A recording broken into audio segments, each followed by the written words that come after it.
경고합니다. 지금 이 순간부터 당신이 알던 나약한 대한민국은 없을 것입니다. 이것은 단순한 첩보가 아닙니다. 핵 그림자 아래 절망했던 한국이 감히 패권 국가의 심장을 겨누어 신의 무기를 휘두른 숨막히는 반역의 기록이기 때문입니다. 전직 미 해군 정보국 최고 분석관 알렉산더 맥킨지의 충격적인 내부 고발입니다. 전 세계를 경악시킨 K방산의 신화는 단지 시작에 불과했습니다. 폴란드는 왜 미국의 무기 대신 한국의 천물을 선택했을까요? 중동의 사막을 뒤덮은 K9 자주포의 진정한 공포는 무엇을 의미할까요? 한때 국제무대에서 조롱과 멸시의 대상이었던 대한민국. 그들의 처절했던 생존 본능이 빚어낸 경이로운 반격의 대서사시입니다. 존경받는 정보 분석가의 눈으로 직접 목격한 피와 눈물의 진실, 그리고 그 기적 뒤에 숨겨진 뜨거운 감동의 드라마. 지금 그 봉인되었던 마지막 비밀 기록을 전격 공개합니다. 그 전에 잠깐 누르는데 1초도 걸리지 않는 좋아요와 구독 버튼을 눌러주시면 영상 제작에 아주 큰 힘이 됩니다. 그럼 오늘의 사연 시작합니다. 여러분 안녕하십니까? 제 이름은 알렉산더 맥킨지. 이제는 역사의 뒤안길로 사라진 냉전의 그림자가 지구촌을 뒤덮었던 시절부터 새로운 세기의 복잡다단한 국제 질서가 태동하던 격동의 시기까지 미 해군 정보국이라는 거대한 조직의 한 구석에서 30년이 넘는 긴 세월 동안 오직 한 길만을 걸어온 이제는 백발이 성성한 퇴역정보 분석관입니다.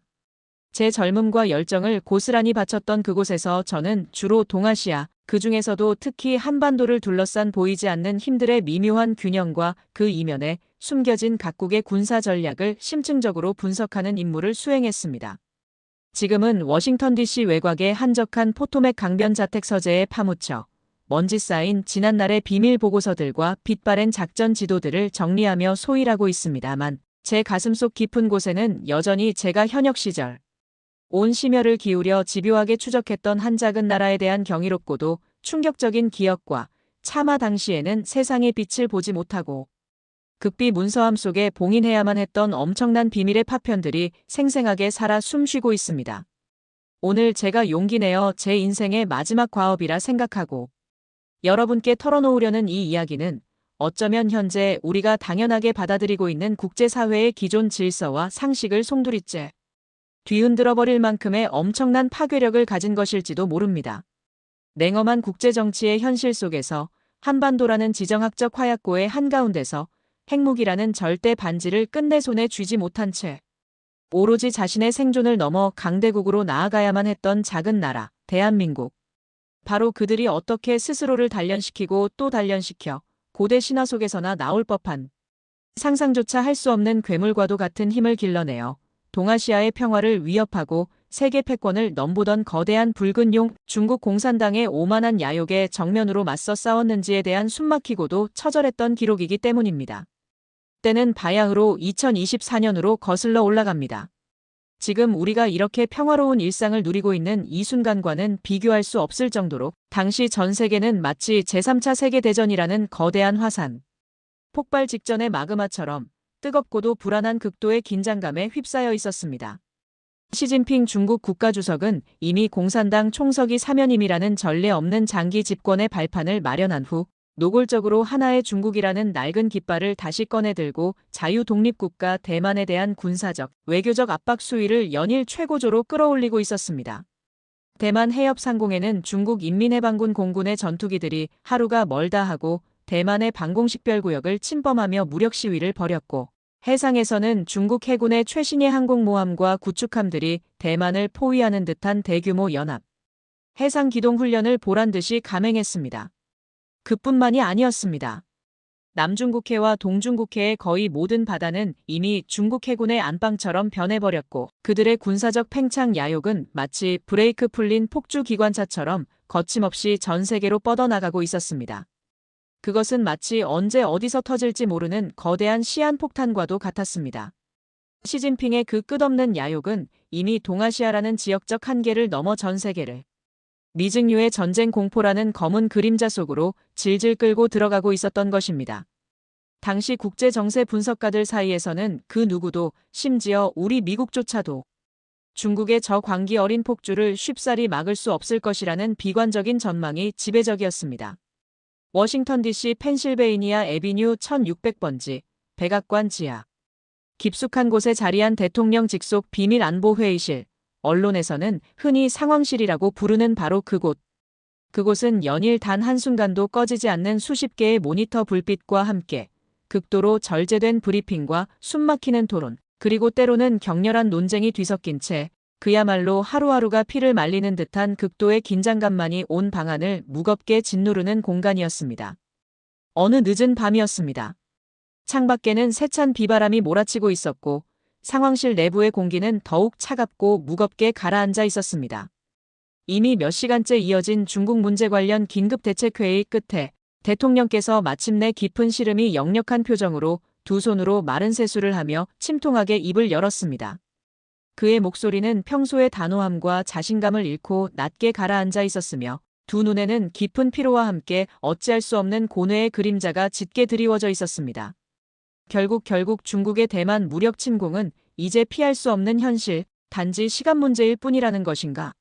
우리가 지난 몇 달간 동원할 수 있는 모든 정보 자산과 분석력을 총동원한 결과가 그것을 명백히 가리키고 있단 말이지. 그렇다면 정말 만약에 중국이 그 마지막 레드라인, 우리가 결코 용납할 수 없는 그 선을 넘는다면 우리의 직접적인 군사 개입 외에 다른 현실적인 선택지는 과연 없는 것인가? 최악의 경우 우리는 저 미치광이 같은 중국 공산당과의 직접적인 전면전까지도 각오해야만 하는 것인가? 대통령의 그 무겁고도 절박한 질문에 백전노장의 합창의장과 냉철한 이성의 CIA 국장을 비롯하여 미국의 외교안보 정책을 수립하고 집행하는 최고 위급 안보 책임자들은 저마다 약속이나 한 듯 침통한 표정으로 고개를 숙였습니다. 중국의 군사력, 특히 그들이 지난 20년간 마치 블랙홀처럼 국방 예산을 빨아들이며 무섭게 증강시켜온 대함탄도미사일과 극초음속미사일 전력, 그리고 이미 양적으로는 우리 미 해군을 능가했을지도 모르는 그들의 최신의 항공모함과 핵잠수함. 전력은 분명 세계 최강이라고 자부해온 우리 미국에게도 엄청난 군사적 위협이자 심리적 부담감으로 작용하고 있었습니다. 그때 대통령의 가장 오랜 친구이자 정치적 동지이기도 한 국방장관이 다른 참석자들과는 달리 무거운 침묵을 깨고 아주 어렵게 입을 열었습니다. 그의 얼굴에는 상황의 심각성에 대한 깊은 착잡함과 동시에 아주 희미하지만 분명히 존재하는 일말의 기대감이 교차하는 듯한 복잡한 표정이 스쳐 지나갔습니다. 각하, 물론 우리는 최악의 시나리오, 즉 중국과의 직접적인 군사 충돌 가능성을 결코 배제할 수 없을 것입니다.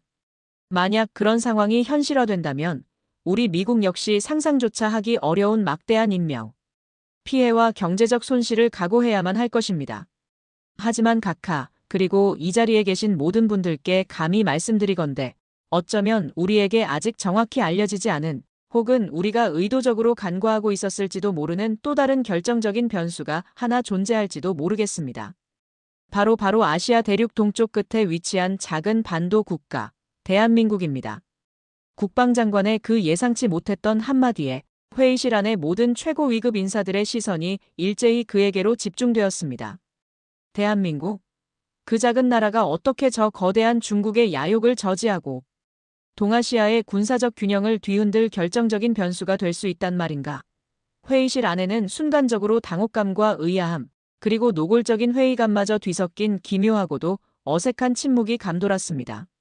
그리고 그 무거운 침묵의 한가운데에는 지난 30년이라는 긴 세월 동안 바로 그 대한민국이라는 변수의 실체와 그들이 숨겨온 경이로운 잠재력을 마치 평생의 숙제처럼 집요하게 추적하고 분석해온 저 알렉산더 맥킨지가 말없이 앉아 있었습니다. 이제 곧 제가 평생을 바쳐 준비해온 그 진실의 봉인을 해제해야 할 시간이 다가오고 있음을 직감하면서 말입니다. 그렇습니다. 오늘 제가 전 세계를 향해, 그리고 특히 우리 대한민국의 위대한 국민 여러분께 용기 내어 처음으로 들려드릴 모든 이야기는 바로 저 알렉산더 맥킨지가 미 해군 정보국의 차가운 비밀 분석실에서 밤낮 없이 매달렸던 그 치열했던 젊은 시절부터 이제는 퇴역하여 역사의 뒤안길로 물러난 지금까지 제 평생을 바쳐 연구하고 분석했던 대한민국이라는 나라의 그 누구도 상상하지 못했던 경이로운 비밀에 관한 것입니다. 지금으로부터 수년 전 저는 워싱턴 DC 국회의사당 내의 극비 장소에서 열렸던 미 의회 정보위원회의 비공개 청문회에 핵심 증인으로 출석하여 저의 양심과 조국에 대한 충성심을 걸고 이렇게 증언한 바 있습니다. 당시 저의 그 폭탄과도 같은 증언은 워싱턴 정가 전체를 그야말로 엄청난 충격과 경악 그리고 격렬한 논쟁의 소용돌이 속으로 몰아넣었었죠. 존경하는 의원 여러분, 그리고 미국의 안보를 책임지고 계신 모든 분들께 감히 직언합니다. 우리 미국은 그리고 전 세계는 지금까지 대한민국이라는 나라를 심각할 정도로 그리고 어쩌면 의도적으로 과소평가해 왔습니다. 그들은 국제사회의 엄격한 감시와 제재 속에서 핵무기 개발은 꿈조차 꿀 수 없도록 철저히 금지당해 왔습니다. 하지만 바로 그 절망적인 제약과 한계 상황 속에서 오히려 그들은 우리 미국조차 상상조차 하지 못했던 전혀 새로운 방식과 개념으로 저 거대한 중국이라는 붉은 괴물을 단숨에 그리고 내부로부터 완벽하게 무너뜨릴 수 있는 또 다른 종류의 가공할 괴물을 아무도 모르게 극비리에 만들어냈다는 충격적인 첩보와 정황 증거들을 저는 확보하고 있습니다. 저의 그날 청문회 증언은 물론 예상했던 대로 엄청난 정치적 반발과 주류 군사 전문가들의 격렬한 비난에 직면해야만 했습니다. 하지만 저는 단 한순간도 저의 분석과 판단에 대해 의심하거나 흔들리지 않았습니다. 왜냐하면 제가 지난 수십 년간 밤낮으로 피땀 흘려 수집하고 교차 검증했던 수많은 비밀 자료들과 암호화된 통신 감청 기록 그리고 탈북한 북한 고위층이나 망명한 중국 과학자들의 증언들은 명백하게 단 하나의 틀림없는 진실을 가리키고 있었으니까요. 한편 바로 그 시각 중국의 수도 베이징에서는 인민의 반군 국방대학교의 정치군사이론 수석 전략가이자 시진핑 주석의 가장 핵심적인 군사 책사 중 한 명으로 알려진 리우 창민 교수가 마치 개선장군이라도 된 듯 의기양양한 모습으로 여러 서방 언론사 기자들을 자신의 집무실로 불러 모아놓고 특유의 그 오만함과 독선이 가득 찬 목소리로 이렇게 전 세계를 향해 떠벌리고 있었습니다. 그의 발언은 다음 날 전 세계 주요 신문의 국제면 머리 기사를 장식했죠. 대한민국? 푸아하. 그들이 과연 우리 위대한 중화인민공화국의 진정한 상대가 될 수 있다고 생각하시오? 그들은 미국의 목줄에 단단히 매인 채 주인이 던져주는 뼈다귀나 핥아먹는 애완견에 불과하지 않소. 주인이 짖어라! 라고 명령하면 열심히 짖어대고 주인이 위험에 처한 것처럼 보이면 괜히 대신 나서서 으르렁거리는 그런 가엾은 존재 말이오. 만약 그들이 분수도 모르고 감히 우리 위대한 중화민족의 영광스러운 부흥을 향한 역사적인 진군을 가로막으려 한다면 그들은 머지않아 역사 속에서 자신들의 나라, 이름과 민족의 존재 자체가 완전히 지워져 버리는 처절하고도 비참한 경험을 피할 수 없게 될 것이오.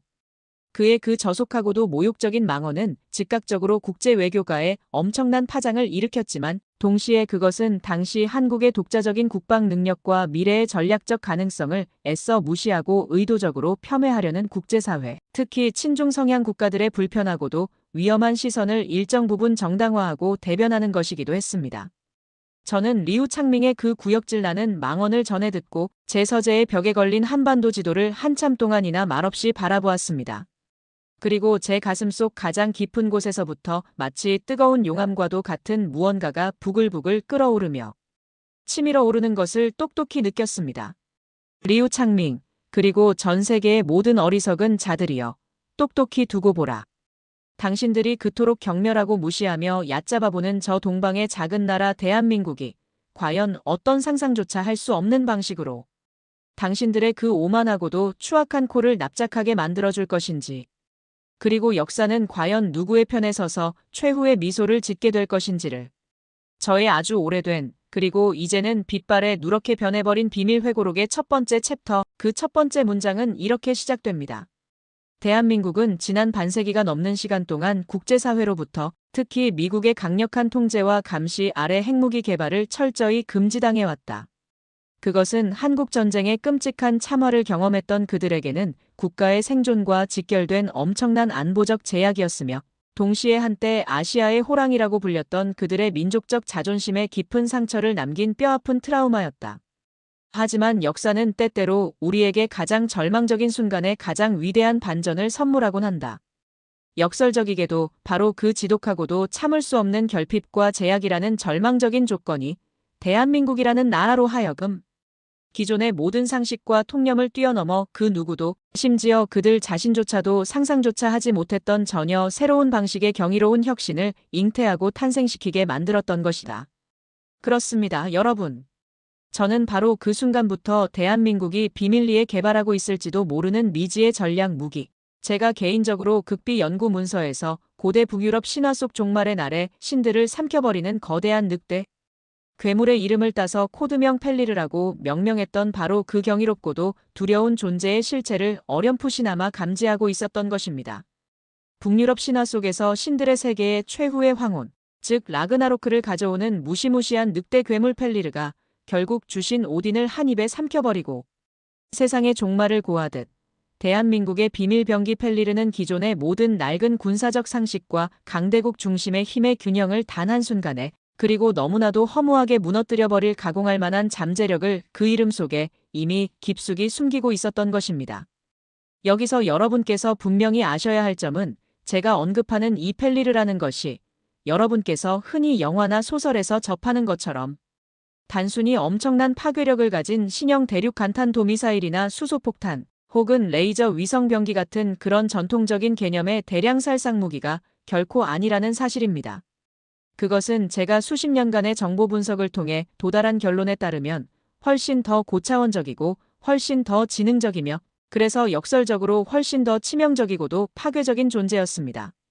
제가 분석한 바에 따르면 대한민국의 펠리르는 마치 살아있는 인공지능 생명체처럼 혹은 보이지 않는 전염병처럼 적국의 국가 시스템 전체, 즉 군사지휘통제망, 금융전산망, 전력공급망, 교통관제망, 통신 네트워크 등 사회를 유지하는 모든 핵심 인프라에 동시다발적으로 그리고 아주 은밀하게 침투하여 그 중추신경망 자체를 순식간에 마비시키고 사회 전체를 극도의 혼란과 공포 속에 빠뜨리며 궁극적으로는 그 국가의 전쟁 수행 의지 자체를 내부로부터 완벽하게 붕괴시키는 마치 보이지 않는 디지털 신경독과도 같은 개념의 혁명적인 비대칭 전력이었습니다.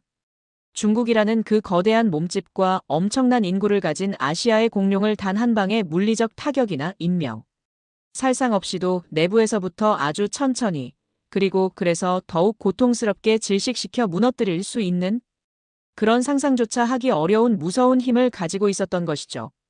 그것은 마치 현대판 트로이의 목마와도 같았습니다. 제가 대한민국의 비밀병기 펠리르의 존재 가능성에 대해 처음으로 주목하게 된 결정적인 계기는 정말 아이러니하게도 수백 년 전 조선시대의 위대한 발명품이었던 로켓병기 신기전과 그리고 현대 대한민국의 최첨단 자주포인 K9, 썬더 및 다연장 로켓 시스템인 천무에 대한 깊이 있는 비교 연구 과정에서였습니다.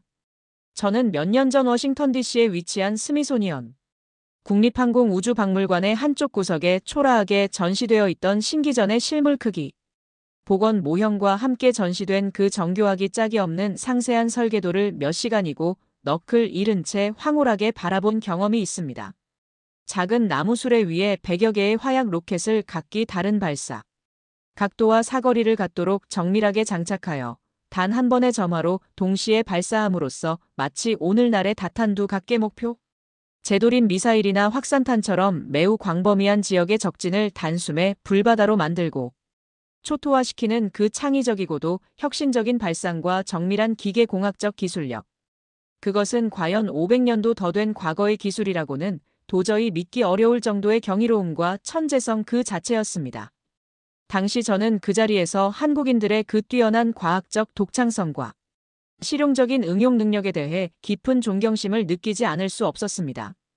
그리고 그 신기전에서 보여준 대한민국 선조들의 그 놀라운 과학 DNA와 혁신적인 정신은 마치 핏줄처럼 면면이 이어져 현대 대한민국의 최첨단 방위산업 기술의 눈부신 발전으로 고스란히 계승되고 있었습니다. 그 대표적인 예가 바로 K9 썬더 자주포와 천무 다연장 로켓 시스템입니다. K9 자주포는 이미 전 세계 자주포 시장의 절반 이상을 석권하며 그 압도적인 성능과 신뢰성을 입증받은 명실상부한 월드 베스트셀러 명품 무기체계입니다. 특히 인도와 파키스탄 국경 분쟁 지역에서 중국산 자주포를 압도하는 성능을 과시하며 인도군의 찬사를 받았고 최근에는 호주와 이집트, 노르웨이, 핀란드, 에스토니아, 폴란드 등 전 세계 수많은 국가에 대량으로 수출되며 대한민국의 방산 기술력을 전 세계에 각인시키고 있습니다. 또한 천무 다연장 로켓 시스템은 더욱 놀랍습니다. 천무는 최대 사거리 80km 이상의 239정밀 유도 로켓탄 수십 발을 불과 수십 초 만에 발사하여 수십 킬로미터 떨어진 곳에 숨어있는 적의 핵심 포병 진지나 기갑부대, 지휘소 등을 외과 수술처럼 정확하게 파괴할 수 있는 가공할 만한 능력을 갖추고 있습니다. 특히 천무에 사용되는 다양한 종류의 자탄을 탑재한 분산탄, 즉 국제사회에서는 비인도적인 무기로 분류되어 사용이 금지된 확산탄의 경우 목표 지점, 상공에서 수백, 수천 개의 작은 폭탄들을 마치 죽음의 비처럼 광범위한 지역에 쏟아부어 그야말로 축구장, 수십 개에 달하는 면적을 단숨에 초토화시키는 엄청난 광역 제압 능력을 가지고 있습니다. 실제로 폴란드는 우크라이나 전쟁의 교훈을 바탕으로 미국의 M270MLRS나 하이마스 대신 대한민국의 천무를 대량으로 도입하기로 결정하여 전 세계 군사 전문가들을 깜짝 놀라게 만들기도 했죠. 하지만 저는 단순히 K9, 자주포의 강력한 화력이나 천무 다연장 로켓의 넓은 사거리에만 주목한 것이 아니었습니다. 저의 정보 분석가로서의 날카로운 직감은 그 화려한 성능의 이면에 숨겨져 있는 훨씬 더 깊고 본질적인 의미를 포착하고 있었던 것입니다.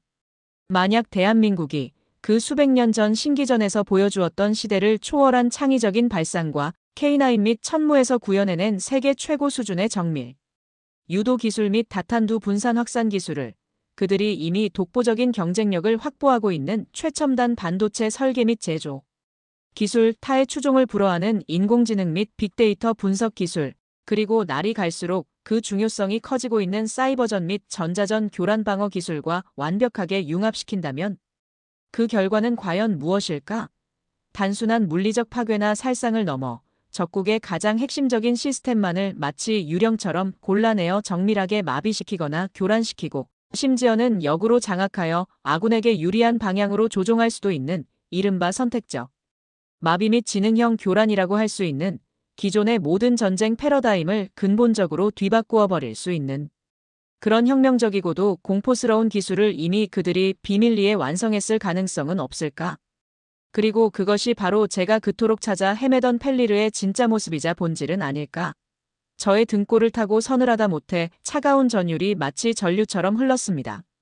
이것은 더 이상 단순한 상상이나 막연한 추론, 혹은 희망 섞인 가설이 아니었습니다. 그것은 차갑고도 냉정한 데이터와 논리적 분석, 그리고 수많은 정황 증거들이 강력하게 뒷받침하는 부인할 수 없는 현실적인 가능성이었습니다. 바로 그 무렵, 저의 숙적이라고 할 수 있는 중국의 거만하고도 어리석은 전략가 리우 창민 교수는 여전히 자신의 그 시대착오적인 오만함과 중화사상이라는 낡은 망상에 깊이 빠져 있었습니다. 그는 각종 국제군사포럼과 중국 관영 CCTV의 대담 프로그램에 마치 단골 손님처럼 출연하여 중국 인민해방군의 최신의 스텔스 전투기인 J-20 웨이룽과 이제 막 시험 항해를 마치고 동해 함대에 실전 배치되기 시작한 중국의 세 번째 항공모함인 푸젠함의 위용을 마치 어린아이가 새로 산 값비싼 장난감을 자랑하듯 시도 때도 없이 떠벌리고 다녔습니다. 그의 발언은 언제나 한결같았죠. 여러분, 똑똑히 보십시오. 이것이 바로 지난 수십 년간 와신상담하며 국력을 키워온 우리 위대한 중화민족의 거침없는 힘입니다. 이제 더 이상 그 어떤 서방, 제국주의 세력도 우리 중국의 앞길을 가로막을 수 없을 것입니다. 하늘에는 우리의 자랑스러운 제널링 스텔스 전투기가 미국의 낡아빠진 F-22 랩터나 F-35와 대등하게, 아니 그 이상으로 맞서 싸우며 제공권을 장악할 것이고 드넓은 태평양과 인도양의 바다에는 우리의 강력한 항공모함 전단이 미국의 제7함대를 힘으로 압도하며 새로운 해양 질서를 구축할 것입니다. 하찮은 대한민국 따위의 그 보잘것없는 재래식 무기들은 우리 인민해방군의 이처럼 막강하고도 첨단화된 군사력 앞에서는 그저 한낱 스쳐 지나가는 바람 앞에 먼지, 아니 불쏘시개로나 쓸모 있을 법한 고철 덩어리에 불과할 뿐이라는 사실을 전 세계는 똑똑히 알아야 할 것입니다. 그는 마치 고장난 녹음기처럼 중국 해군 함정의 그 엄청난 양적, 우세와 건조 속도만을 앵무새처럼 반복해서 외쳐대고 있었습니다. 하지만 정작 전쟁의 승패를 가르는 또 다른 결정적인 요소, 아니 어쩌면 그보다 훨씬 더 중요할 수도 있는 해군력 운용의 질적인 차이, 즉 수십 년, 아니 거의 100년 이상이라는 장구한 세월 동안 수많은 실전 경험과 시행착오를 통해 피와 땀으로 축적된 미 해군의 타의 추종을 불허하는 항공모함. 운영 노하우와 첨단 잠수함 전력, 그리고 전 세계 바다를 무대로 펼쳐지는 복잡한 연합작전 수행 능력의 중요성은 애써 외면하거나 의도적으로 무시하고 있었습니다. 그의 눈에는 오직 배의 숫자와 미사일의 개수 같은 단순한 하드웨어의 거대함만이 보였던 것입니다. 저는 그의 저런 어리석고도 한심한 망발을 전해 들을 때마다 속으로 다시 한번 레이 달리오의 빅사이클 이론에 등장하는 몰락하는 제국의 마지막 단계를 떠올리곤 했습니다. 그렇습니다. 저것이야말로 현실을 제대로 직시하지 못한 채 과거의 영광에만 취해 오만함과 독선에 빠져 서서히 침몰해가는 제국의 전형적인 모습이었습니다. 그들은 스스로 무덤을 파고 있었던 것입니다. 저는 중국의 저러한 군사적 허세와 리우 창밍의 어리석음을 비웃으면서도 동시에 대한민국의 비밀, 병기 펠리르의 존재를 뒷받침할 수 있는 보다 더 구체적이고도 결정적인 증거를 확보하기 위해 저의 모든 정보 수집 역량과 분석 능력을 총동원했습니다. 그리고 마침내 저와 에밀리 로스는 몇 달간의 끈질긴 추적과 분석 끝에 몇몇 매우 의미심장하고도 결정적인 단서들을 포착하는 데 성공했습니다. 그중 가장 중요한 것은 바로 미 국가정찰국의 최신의 정찰 위성 KH-13 아이어노스로부터 비밀리에 입수한 초고해상도 광학 및 적외선 영상 이미지들이었습니다. 그 충격적인 위성사진들에는 대한민국 대전 북부 외곽의 한적한 산기슭에 위치한 특정 국책연구단지와 IT 기업들의 메카라고 불리는 경기도 성남시 판교 테크노밸리 내의 몇몇 최고 등급의 보안시설에서 주로 인적이 드문 심야 시간대에 주기적으로 엄청난 규모의 전력이 일시적으로 소모되면서 동시에 그 정체를 정확히 알 수 없는 강력한 전자기파와 극저주파가 마치 간헐천처럼 하늘을 향해 강력하게 방출되는 장면이 여러 차례 그리고 아주 뚜렷하게 포착되어 있었습니다. 그것은 일반적인 산업 생산 활동이나 단순한 학술, 연구 활동 과정에서 발생하는 에너지 소비 패턴이라고는 도저히 설명할 수 없는 매우 이례적이고도 불가사의한 현상이었습니다. 특히 전자기파의 경우 그 파형과 주파수 패턴이 기존에 알려진 그 어떤 통신, 장비나 레이더 시스템과도 일치하지 않는 완전히 새로운 형태의 것이었습니다. 또한 미국과 안보국의 해외통신 감청 전문 부서인 테일러드 액세스 오퍼레이션으로부터는 더욱더 충격적이고도 놀라운 보고가 거의 동시에 올라왔습니다. 해당 지역에서, 즉 대전과 판교의 그 의심스러운 시설들에서 전 세계 주요 강대국들의 군사, 통신 위성 네트워크와 금융 결제 시스템, 그리고 국가 핵심 기관망을 향해 고도로 암호화된 엄청난 양의 정체불명의 데이터 패킷이 마치 보이지 않는 레이저빔처럼 아주 짧은 시간 동안 집중적으로 송수신되고 있다는 충격적인 내용이었습니다.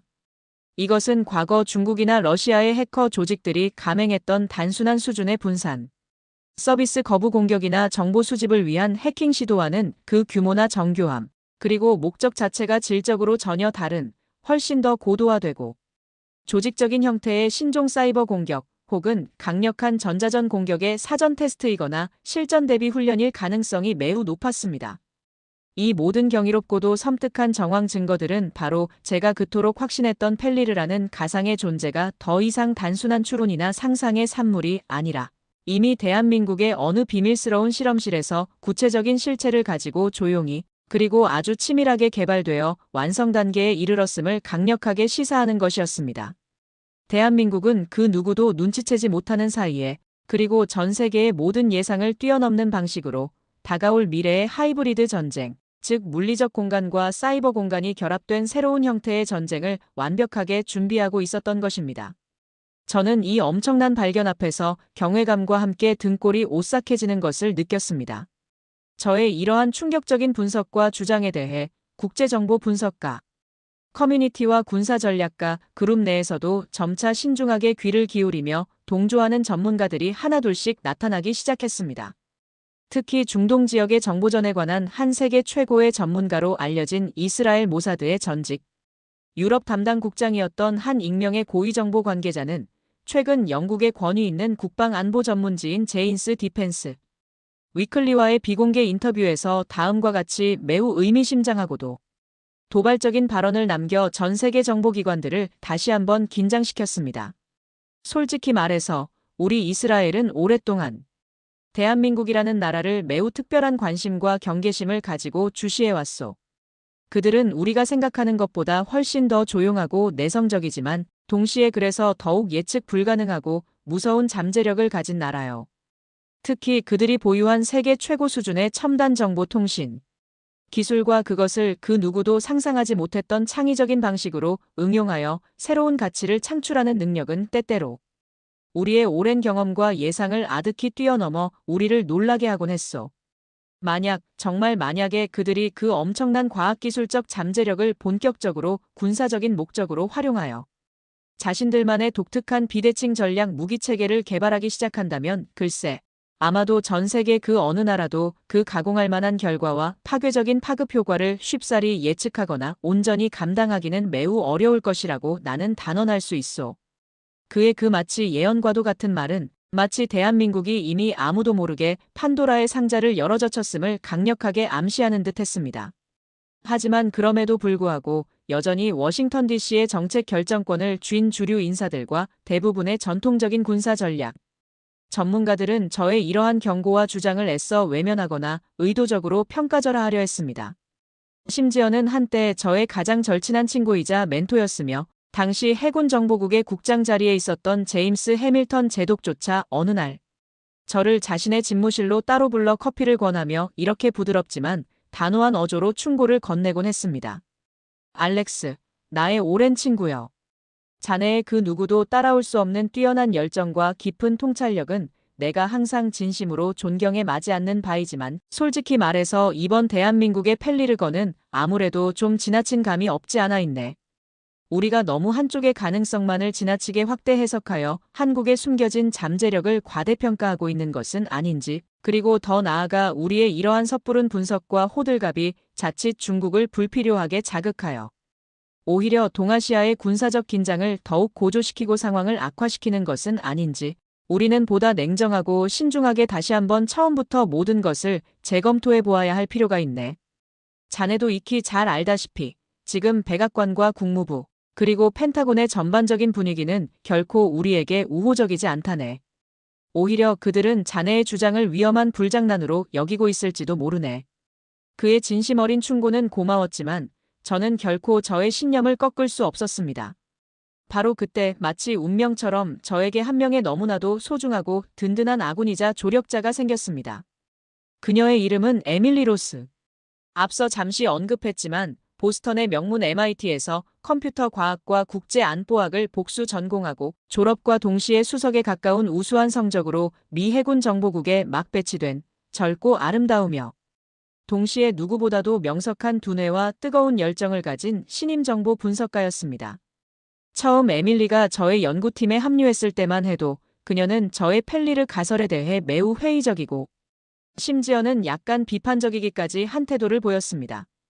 그녀 역시 하버드와 MIT를 거친 대부분의 미국 동부 아이비리그 출신 엘리트들처럼 대한민국의 독자적인 군사력이나 기술적 잠재력을 다소 과소평가하고 있었고 저의 주장을 다소 시대의 흐름에 뒤떨어진 낡은 냉전 시대적 사고방식의 산물이거나 혹은 공상과학 소설에나 나올 법한 허무맹랑한 음모론 정도로 여기는 듯한 인상이었습니다.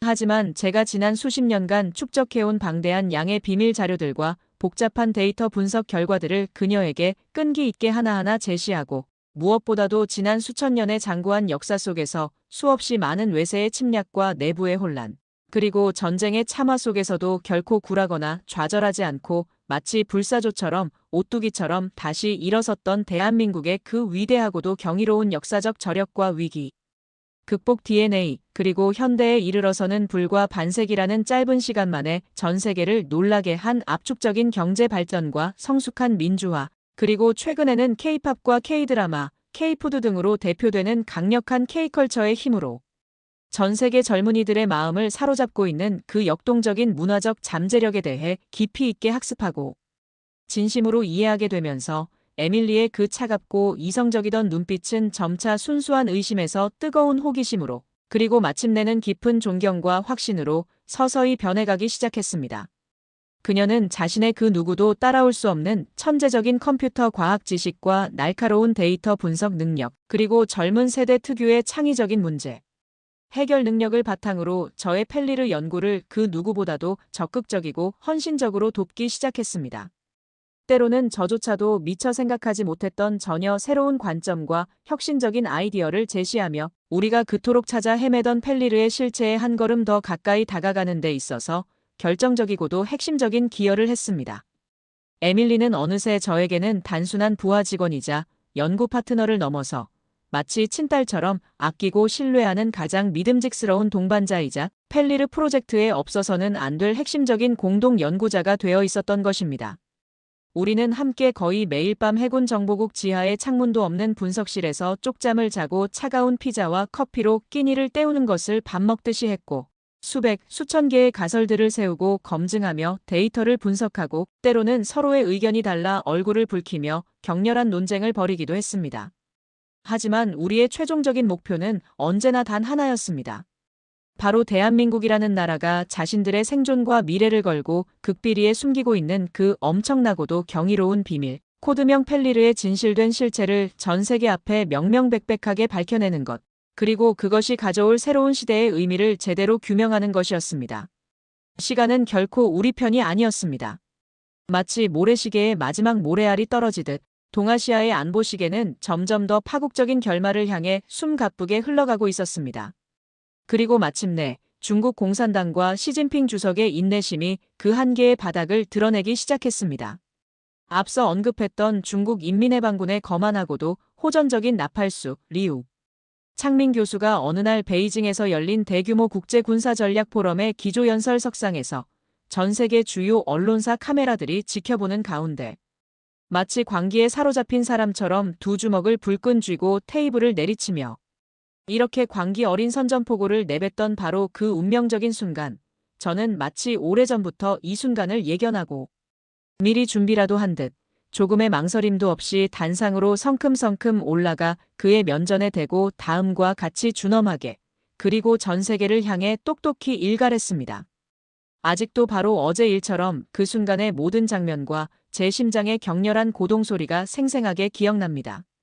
아마 제 평생에서 가장 용감하고도 통쾌했던 순간이었을 겁니다.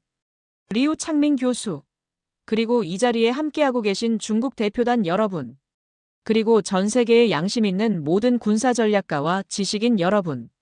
당신들은 아직도 전쟁이라는 이 숭고하고도 비극적인 인간 행위를 단순히 머릿수 싸움이나 값비싼 무기들의 숫자 노름 정도로만 생각하고 계시는 모양인데 그것이야말로 지난 20세기의 냉전 시대에나 통용되었을 법한 가장 낡고도 어리석은 착각이자 위험천만한 망상이라는 것을 도대체 언제쯤이나 깨달을 작정이시오. 진정한 전쟁의 승패는 그리고 역사의 마지막 미소는 결코 무기의 양이나 병력의 숫자로 결정되는 것이 아니오.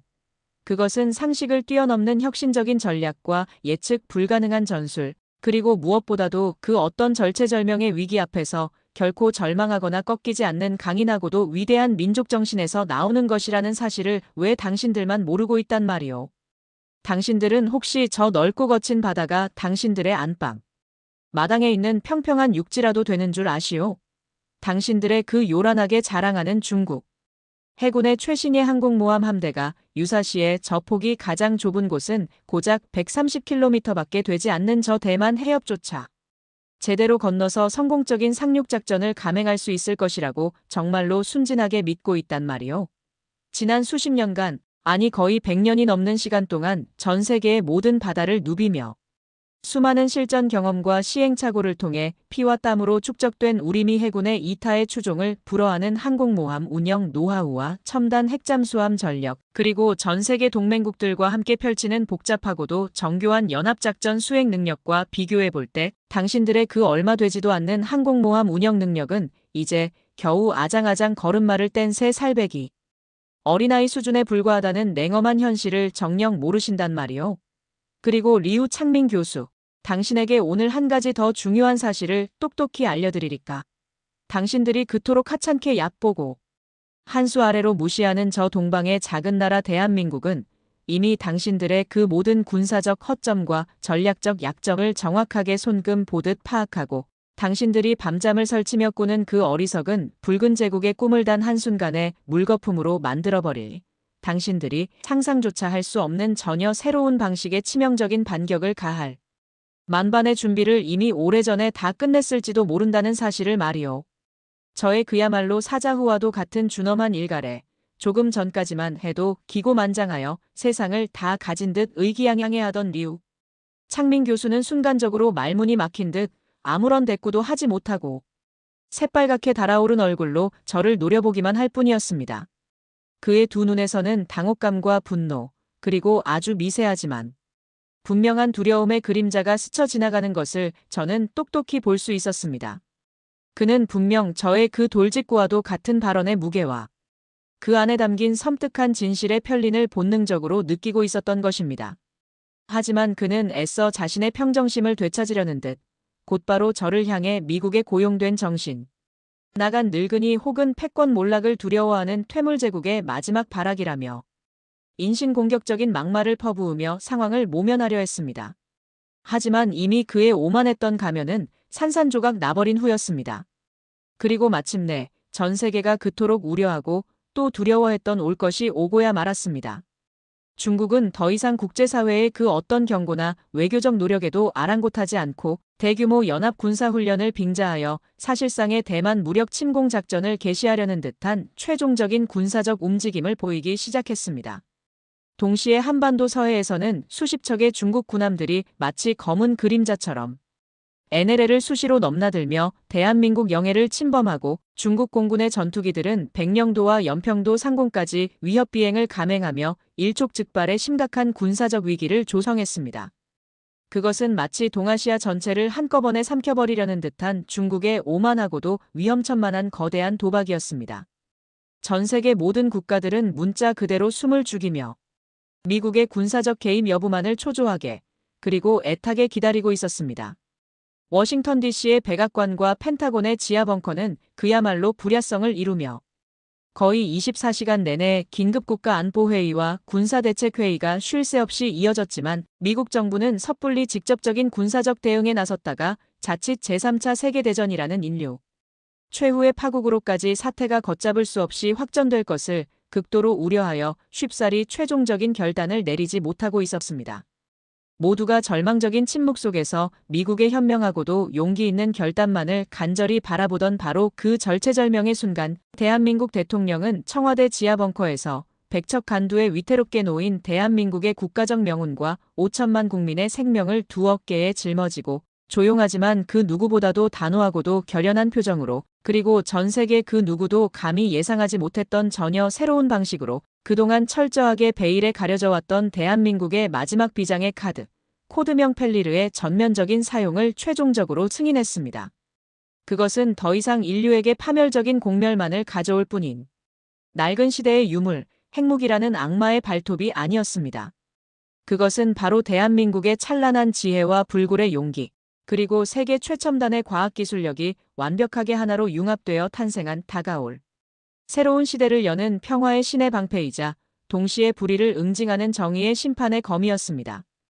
바로 그 역사적인 결정이 내려진 순간부터 전 세계는 마치 시간이 갑자기 멈춰버린 듯한 혹은 지극히 비현실적이고도 초현실적인 악몽의 한가운데에 빠져든 듯한 인간의 이성과 기존의 모든 과학적 상식으로는 도저히 이해하거나 설명할 수 없는 너무나도 믿을 수 없는 기이한 광경들을 마치 영화의 파노라마처럼 실시간으로 목격해야만 했습니다.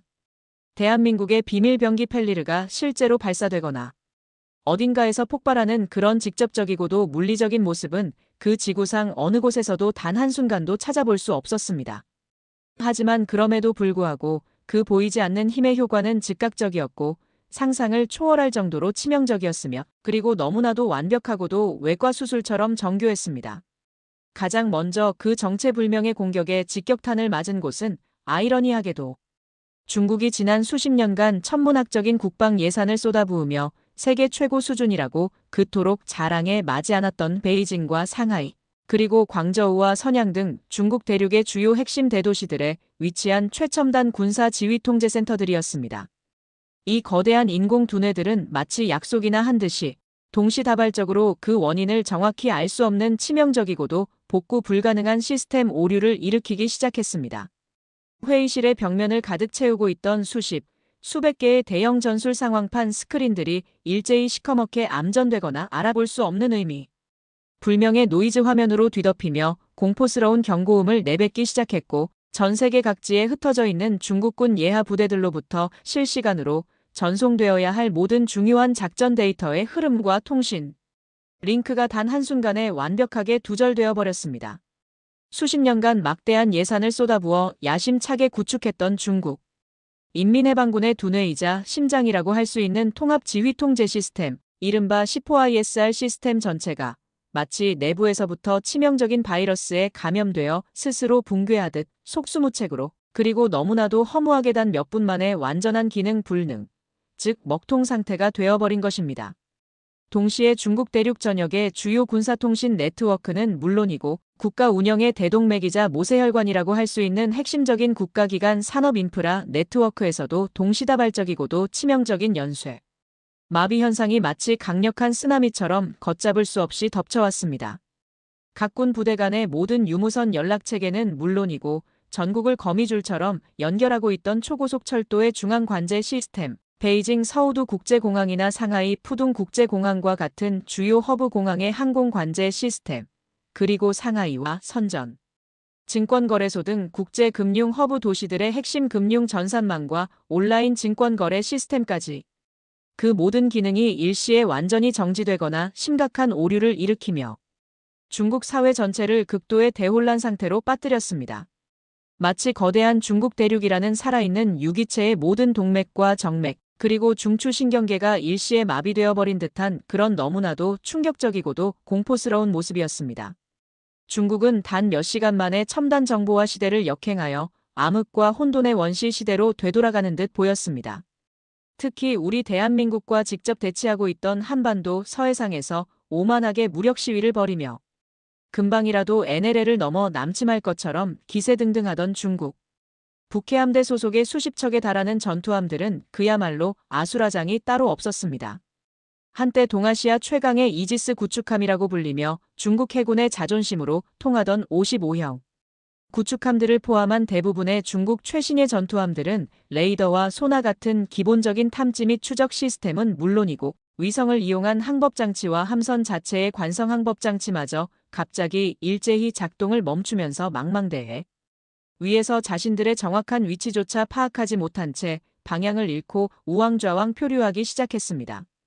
함대 지휘부와의 모든 통신은 완벽하게 두절되었고 설상가상으로 함정 내부에 탑재된 각종 대함미사일과 대공미사일, 어뢰 등의 발사 통제 시스템마저 원인 모를 치명적인 오류를 일으키며 완전히 말을 듣지 않았습니다. 수백만, 수천만 달러를 호가하는 중국의 그 자랑스러운 첨단 정밀 유도 미사일들은 이제 발사 버튼을 아무리 다급하게 눌러대도 아무런 기계적인 반응조차 없는 차갑고 육중한 고철 덩어리가 되어버렸죠. 불과 몇 시간 전까지만 해도 동아시아의 바다를 제패하고 미국의 태평양 함대에 정면으로 도전할 것처럼 기세 좋게 위용을 떨치던 중국 해군은 그 자랑스러운 함정들은 순식간에 망망대해 위에 떠있는 거대한 해상 표류 쓰레기 집단으로, 아니 그보다 못한 움직이는 관으로 전락하고 만 것입니다. 하늘에서의 상황이라고 해서 지상이나 바다의 상황과 별반 다르지 않았습니다. 중국 공군의 마지막 자존심이라고 불리던 최첨단 제-20 웨이룽 스텔스 전투기 편대들은 긴급 출격 명령을 받고 활주로를 박차고 이륙조차 제대로 하지 못하거나 설사 천신만고 끝에 어렵사리 이륙에 성공했다 하더라도 지상의 중앙 관제 시스템과의 모든 데이터 링크와 교신이 완전히 두절되고 조종석 내부의 복잡한 최첨단 항법 장비들과 공격 시스템들이 일시에 먹통이 되는 바람에 단 한 번의 유효한 작전 수행은커녕 아군 기지로 무사히 귀환하는 것조차 장담할 수 없는 절체절명의 심각한 위기 상황에 내몰렸습니다. 일부 전투기들은 연료 부족으로 인근 민간공항에 비상착륙을 다급하게 시도하다가 그만 활주로를 이탈하거나 지상의 경납고 및 기타 구조물과 충돌하여 엄청난 화염과 함께 폭발하는 끔찍한 사고까지 중국 전역에서 잇따라 발생했습니다. 경험 많은 베테랑 조종사들조차 생전 처음 겪는 극도의 혼란과 생명의 위협 앞에서 공포에 질려갔고 중국 공군은 사실상 모든 유효한 전투력을 완전히 상실한 식물인간 상태에 빠져들었습니다. 이 모든 믿을 수 없고 믿고 싶지도 않은 파국적인 상황은 단 하룻밤 사이에, 아니 좀 더 정확히 말하자면 불과 서너 시간이라는 아주 짧은 시간 만에 중국 대륙 전역에서 동시다발적으로, 그리고 너무나도 완벽하고 불가항력적으로 벌어진 실제 상황이었습니다.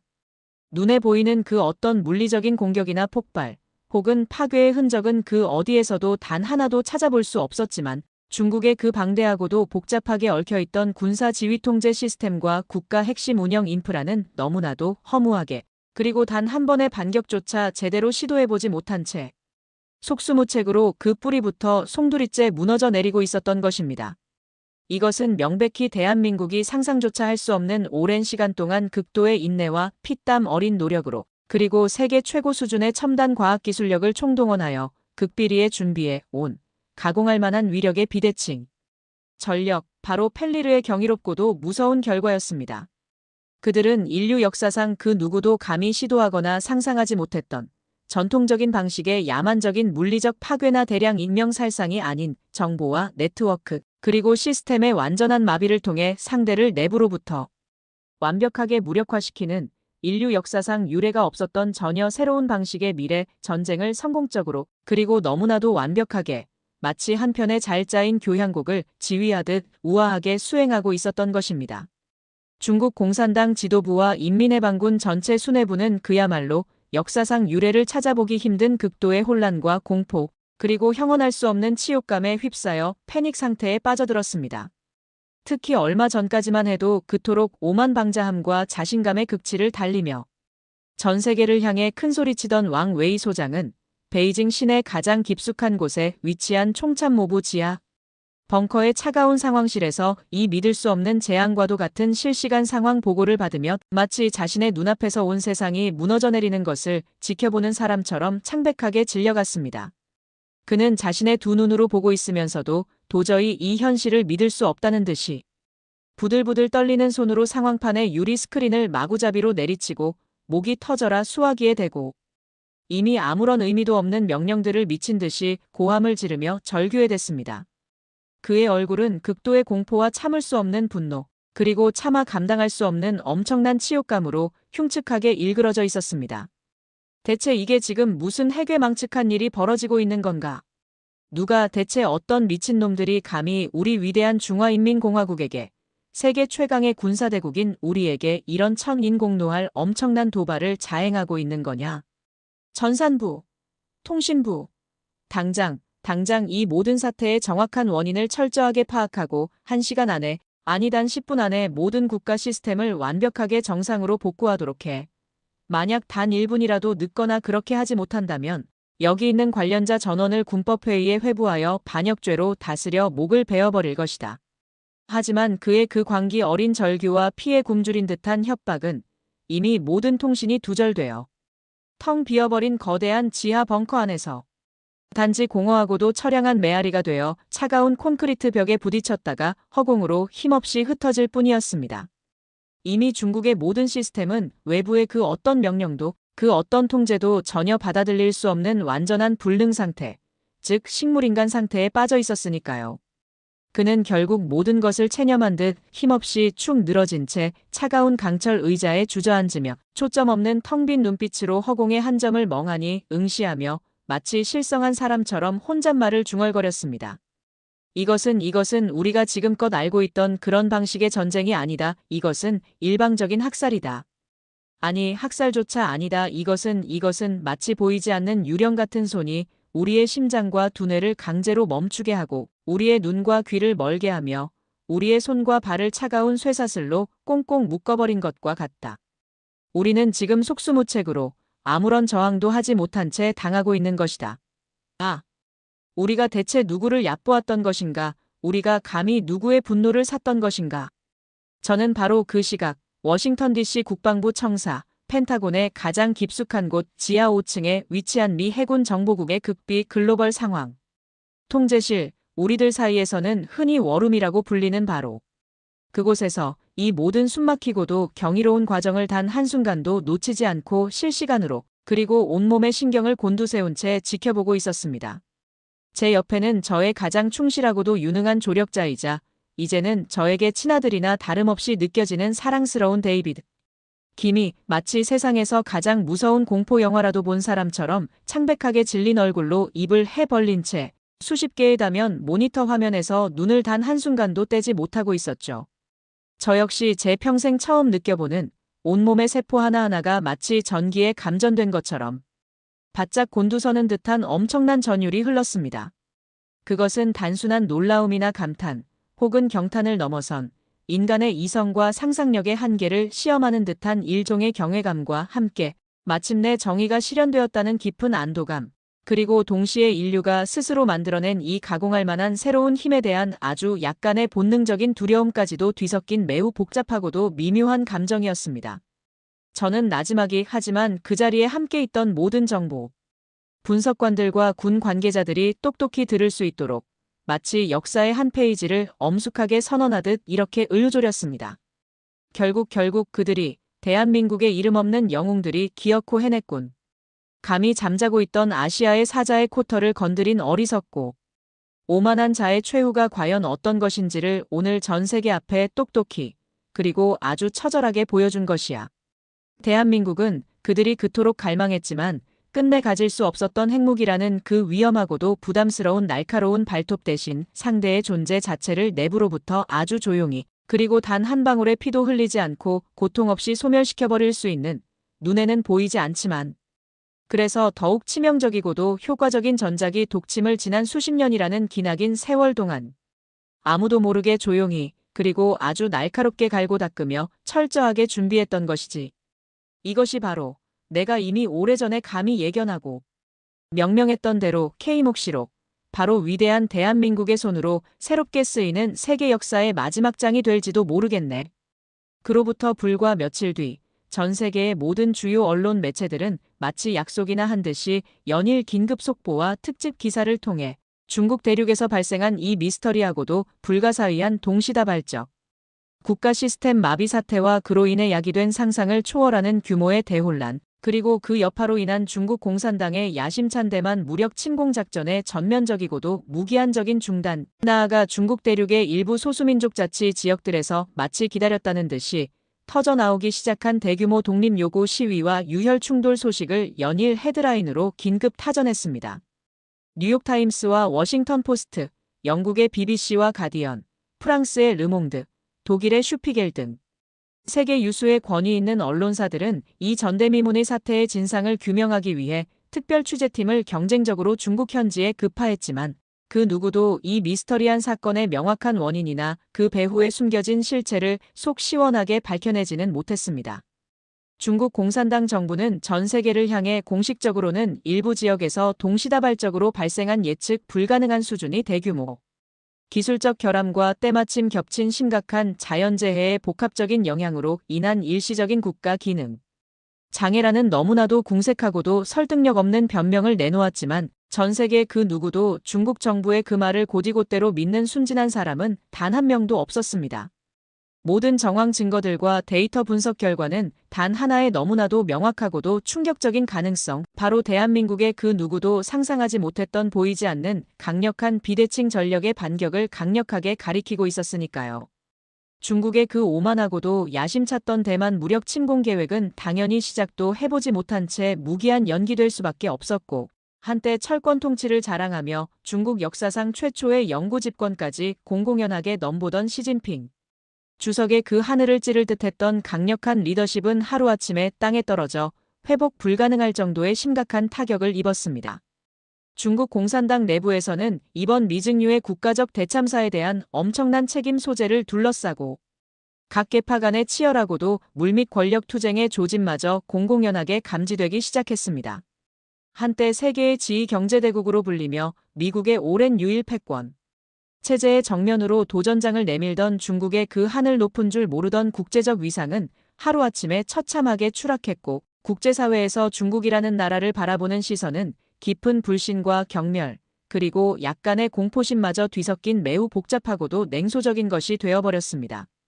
저의 O&I 사무실에서 에밀리 로스는 여전히 그날의 충격과 경이로움에서 벗어나지 못한 듯 이제는 깊은 존경심마저 가득 담긴 촉촉한 눈빛으로 저를 바라보며 아직도 믿을 수 없다는 듯이 떨리는 목소리로 물었습니다. 박사님, 정말로 우리 대한민국이, 그 작은 나라가 이 모든 엄청난 일들을 단독으로 그리고 이렇게 완벽하게 해낸 것이란 말입니까? 저희가 지난 몇 년간 수많은 밤을 새워가며 분석하고 예측했던 그 어떤 시나리오보다도 훨씬 더 대담하고 훨씬 더 충격적입니다. 이것은 거의 인간의 능력을 벗어난 마치 신의 기적이나 마법과도 같습니다. 도대체 어떻게 이런 상상조차 할 수 없는 일이 가능했던 걸까요? 저는 창밖으로 펼쳐진 워싱턴 DC의 아름다운 스카이라인 위로 붉게 타오르며 지고 있는 석양을 한동안 말없이 바라보다가 제 마음속 깊은 곳에서부터 차오르는 뜨거운 감동과 함께 잔잔한 미소를 머금고 에밀리에게 대답했습니다. 에밀리, 나의 자랑스러운 제자여. 그들은, 바로 대한민국의 이름 없는 영웅들은 언제나 그렇게 우리의 모든 고정관념과 예상을 뛰어넘어왔지. 마치 가장 깊고 어두운 절망의 늪에서 가장 아름답고 순결한 한 송이 연꽃이 기적처럼 피어나듯이 말일세. 이것이 바로 세계적인 석학이자 위대한 투자자인 레이 달리오가 그의 기념비적인 저서 변화하는 세계 질서에서 그토록 역설했던 빅사이클의 장엄하고도 위대한 부활이 아니고 또 무엇이겠는가. 한 국가나 문명이 그 정점에서 안주하며 쇠퇴의 길로 접어들 때 또 다른 국가나 문명은 절체절명의 위기 속에서 오히려 더욱 강력하고도 창조적인 힘으로 새롭게 부활하여 역사의 새로운 주인이 된다는 그의 통찰말일세. 그리고 에밀리, 자네는 이것을 반드시 명심해야 하네. 대한민국의 진정한 혁신과 그들의 위대한 여정은 어쩌면 오늘 우리가 목격한 이 경이로운 사건을 시작으로 지금부터가 진짜 본격적인 시작일지도 모른다는 사실을 말일세. 그렇습니다. 사랑하고 존경하는 대한민국의 국민 여러분. 그리고 전 세계의 모든 양심 있는 자유시민 여러분. 중국 대륙을 순식간에 강타했던 그 미스터리하고도 불가사의한 국가 시스템. 마비 사태는 어쩌면 다가올 훨씬 더 거대하고도 근본적인 변화의 시작을 알리는 서곡에 불과했을지도 모릅니다. 그 보이지 않는 공격의 후폭풍은 우리의 상상을 아득히 초월할 정도로 거대하고 심각했으며 마치 한번 시작된 연쇄적인 지각변동처럼 중국 대륙 전체를 그 근본부터 송두리째 뒤흔들어 놓았습니다. 한번 완벽하게 마비되었던 중국의 국가 핵심 시스템들은 그 이후로도 좀처럼 과거의 안정적이고 효율적인 상태로 완벽하게 회복될 기미를 보이지 않았습니다. 특히 국가 경제의 대동맥이라고 할 수 있는 금융 시스템의 극심한 혼란은 걷잡을 수 없는 규모의 심각한 경제 위기로 고스란히 이어졌고 한때 세계의 공장이라고 불리며 전 세계의 모든 물건을 생산하던 중국의 수많은 생산 기지들과 복잡한 물류 네트워크가 동시에 마비되면서 중국 전역에서는 극심한 생필품 부족 사태와 함께 살인적인 하이퍼 인플레이션의 공포까지 동시에 엄습했습니다.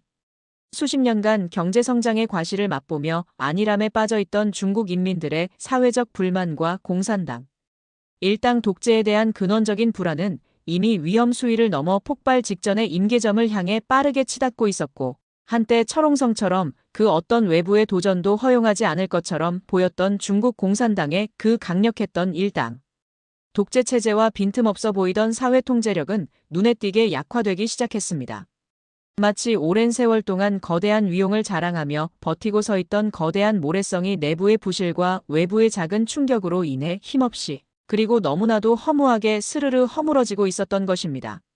그리고 가장 심각하고도 본질적인 문제는 이미 골물대로 골마 터지기 직전이었던 중국 내부의 소수민족 문제에서 마침내 본격적으로 터져나오고야 말았습니다.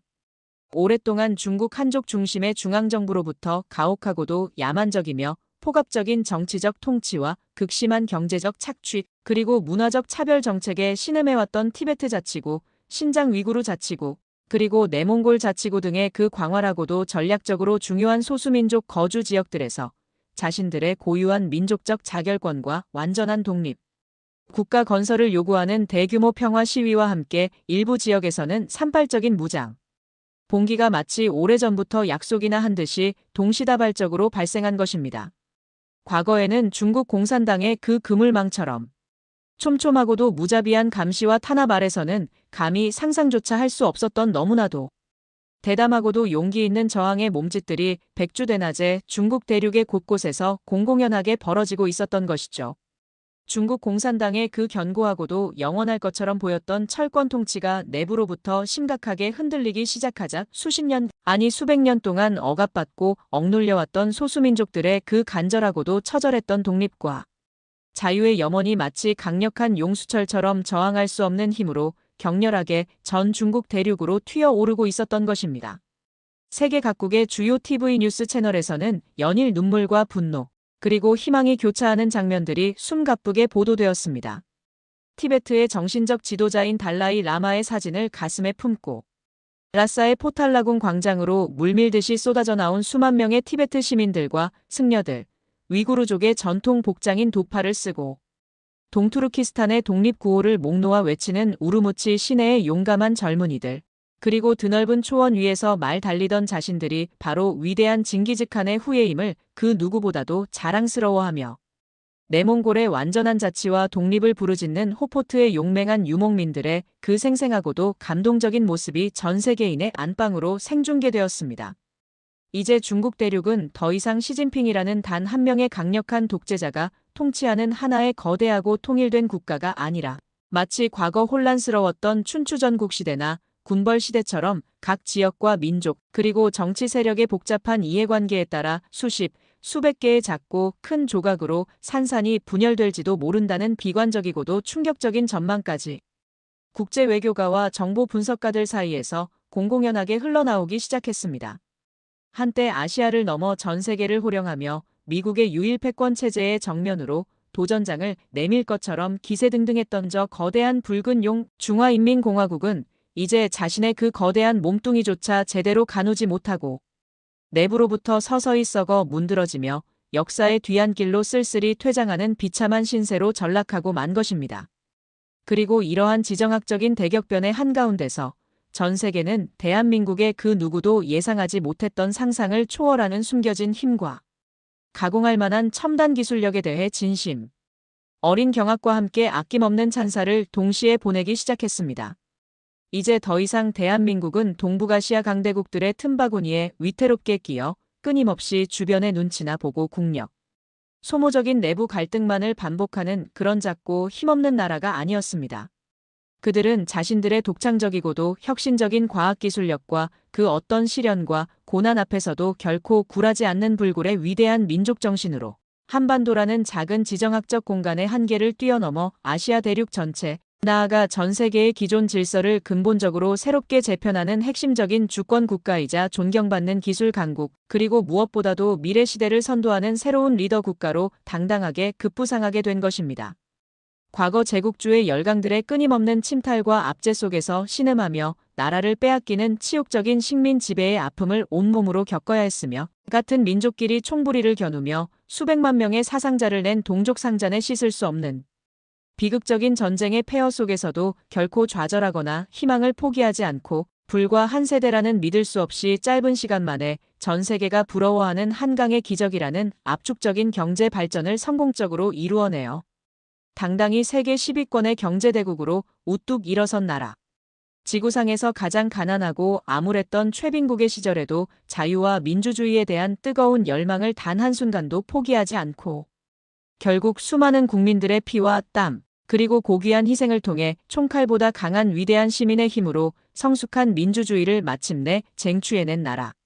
그리고 이제는 K-팝과 K-드라마, K-영화, K-푸드, K-뷰티 등 이른바 경계도 국경도 없는 강력한 K-컬처의 힘으로 전 세계 수많은 젊은이들의 마음을 사로잡으며 문화 강국으로서의 위상까지 드높이고 있는 나라. 대한민국은 그야말로 인류 역사상 그 유래를 찾아보기 힘든 너무나도 위대하고도 감동적인 기적과 반전의 역사를 끊임없이 그리고 지금 이 순간에도 새롭게 써내려가고 있었던 것입니다. 그리고 이제 그들이 가진 세계 최고 수준의 최첨단 과학기술력을 바탕으로 인류의 평화와 공존 공영에 기여하는 또 다른 새로운 역사를 창조할 모든 준비를 마치고 있었습니다. 저는 저의 길고 길었던 그리고 때로는 너무나도 외롭고 험난했던 미해군 정보국정보 분석관으로서의 파란만장했던 삶을 조용히 마무리하며 작성한 저의 마지막 개인 회고록 보이지 않는 손 한반도의 작은 거인이 세계를 움직이다의 마지막 에필로그 부분에 다음과 같이 저의 진심을 담아 기록했습니다. 이 기록이 언젠가 세상의 빛을 보게 될 날을 간절히 기다리면서 말입니다. 인류는 이제 그리고 앞으로 영원히 대한민국이라는 위대한 나라에게서 너무나도 많은 것을 배우고 또 깨달아야만 한다. 진정한 국가의 강함이란, 그리고 한 민족의 위대함이란 결코 그 나라가 가진 군사력의 크기나 경제의 외형적인 규모 혹은 영토의 광활함에서만 나오는 것이 아니라는 것을. 그것은 그 어떤 외부의 거센 위협과 내부의 극심한 압력에도 결코 비굴하게 굴하거나 좌절하지 않는 불굴의 강인한 민족 정신과 현실에 안주하거나 과거의 영광에만 도취되지 않고 끊임없는 자기 반성과 성찰을 통해 미래를 향한 창조적인 혁신과 과감한 도전을 멈추지 않는 위대한 국민들의 역동적인 에너지에서 나온다는 너무나도 평범하지만 그래서 더욱 위대한 진리를 말이다. 이 믿을 수 없고 믿고 싶지 않을 정도로 너무나도 자랑스럽고 가슴 벅찬 우리 대한민국의 저력, 그리고 앞으로 그들이 전 세계 인류를 이끌며 펼쳐나갈 더욱더 눈부시고 찬란한 미래에 대해 지금 이 순간 이 영상을 시청하고 계시는 애국심으로 가슴 뜨거운 대한민국의 국민 여러분께서는 과연 어떻게 생각하십니까? 혹시 시청자 여러분께서도 제가 오늘 미처 다 말씀드리지 못한 우리나라 대한민국이 가진 또 다른 위대하고도 숨겨진 힘이나 전 세계 모든 사람들에게 널리 자랑하고 싶은 감동적인 사연이나 이야기가 있으시다면 지금 바로 주저하지 마시고 여러분의 그 뜨거운 애국심과 자긍심을 듬뿍 담아서 이 영상 아래 댓글로 마음껏 남겨주시길 간곡히 부탁드립니다.